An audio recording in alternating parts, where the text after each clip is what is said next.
Pour l'instant, on va aller faire un petit tour sur Netflix avec Olivier Benkemoun. Vous nous parlez ce matin du film A House of Dynamite de Catherine Bigelow. Bigelow.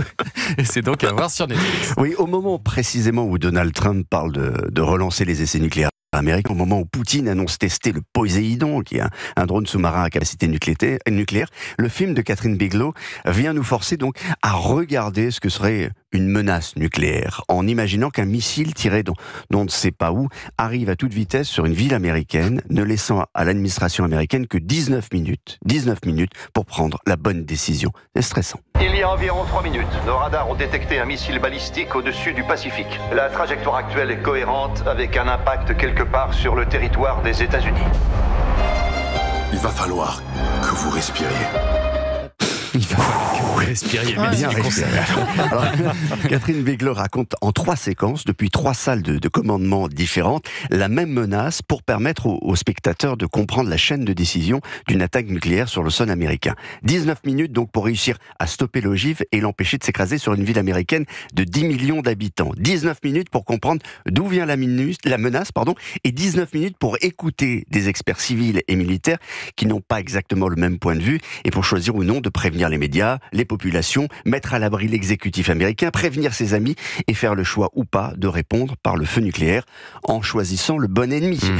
Ça fait quand même les 19 minutes les plus longues du monde. Si nous ne prenons pas de mesures pour neutraliser nos ennemis, sans attendre, nous allons perdre la possibilité de le faire. Si on gère mal cette histoire, aucun de nous sera vivant demain.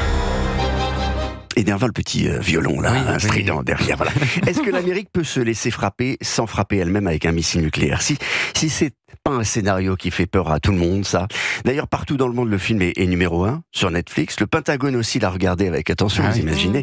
Et comme le scénario s'appuie soi-disant sur l'avis d'experts et montre une défaillance des intercepteurs de missiles américains, ça fait du grabuge. La cible entre dans la fenêtre d'interception dans 3, 2, 1... Impact négatif. Objet toujours en approche. Il n'y a pas de plan B. Il oublie de respirer. Il n'y a pas de plan B. Il n'y a pas de plan B. On lui a dit de respirer.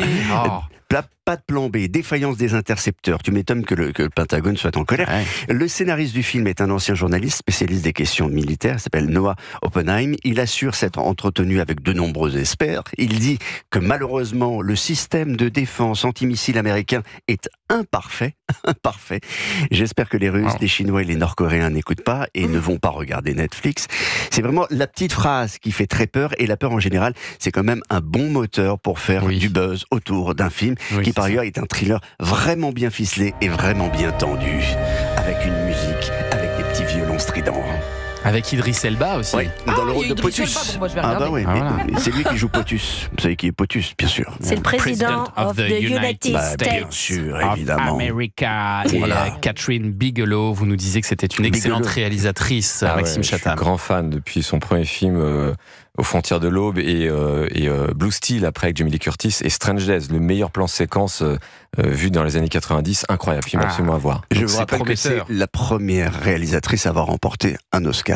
Avec des mineurs. On va aller voir ça, House of Dynamite, c'est à voir sur Netflix. Merci Olivier Benkemoun.